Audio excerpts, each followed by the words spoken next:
The word submissive has driven some modern men and modern women insane. I mean, it literally could make their hair go gray. Let's listen to this and catch his reaction. About independent women, bosses don't get wifed up like that. Men that are bosses want a woman that's submissive and gonna follow their program. There can't be two bosses. I like how their whole thing is like, become a high value man. I don't know if I can stress this enough, but if you, in order to feel like a high value man, desire a woman who is just submissive and gonna go along with you, then you are not a high value man. Then you are not, even by your own standards, an alpha male. You're a beta's view of an alpha male. Okay. Because you're again, this word submissive will drive people nuts. Now, people in the manosphere do define this differently. I have found that there is a distinction from some. So I would, before I even had this conversation about what Myron was saying, I would ask Myron, what do you mean by the word submissive? How does that translate for you to everyday life? Because what I think is a lot of modern young women hear that, and a lot of folks on the left hear that, and they think it's like a woman bowing down, yes, sir, kissing the feet of the man, down on the floor, like not leaving the house unless they're allowed to, not, speaking unless they're spoken to. That is not the dynamic that I believe they are talking about in any respect. Again, remember, these structures they're talking about are consensual. These are not forced. These are not, I'm an employer and you're an employee relationship. It's not a boss and a servant. These are consensual. These are women who enter those structures with men because they're okay with kind of sitting back a little bit.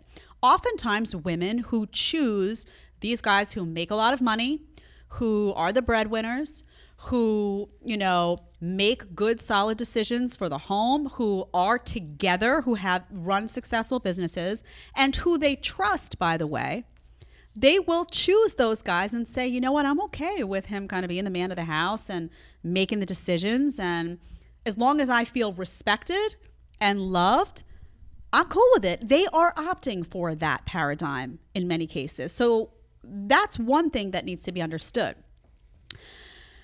I don't think that most marriages work that don't have, they need a collaborative component, right? So I think most marriages do really well when you have a head of household. So he's right. There's got to be somebody that makes the final decision, right? There's got to be somebody who's more in charge. Is this a more palatable way to say it for those in the audience who don't like it?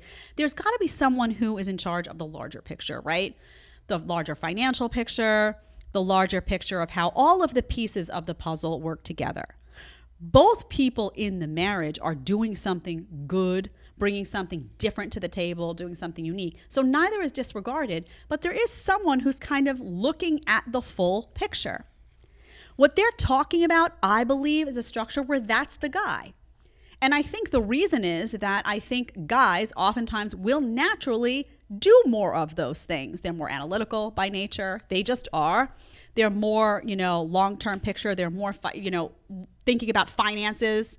They're more organized when it comes to the financial component of things. And I think oftentimes you have women that are very comfortable letting that go. Like they're like, I don't need to be involved in all of that. I want to be involved in different things that are important to me.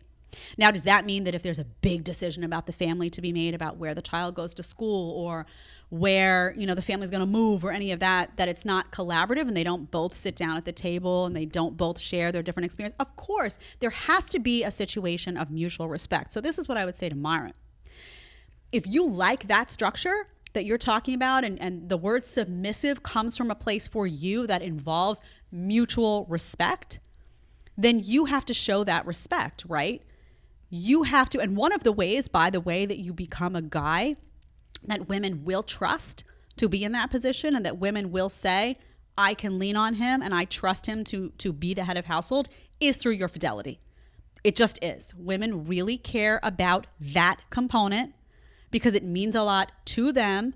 And remember, I say all the time, those women that throughout their life have really put sex on a high pedestal for them. Like, I'm not going to do it with just anyone. I care about my body. I respect myself. All of that stuff will want a guy they can trust, will want a guy they can lean on, will want a guy that they would trust to be the head of household, to make the best decisions for them and their families, and would be comfortable leaning back on a lot of things as long as they feel that they can trust you, and that trust for women is going to be tied to you being loyal and faithful to them. We're going to get more to that in a second. But that word submissive, I think, people read it and they think it's like you're whipping a dog, which you should never do, by the way, either. But you know what I'm saying? That is not what I believe that the guys in this space are talking about, but they should clarify it a little bit more. I know that's a short, but I oftentimes will even watch long form content and I'm like, I'm not getting a hold on how that manifests in a household. So they should be more specific about that.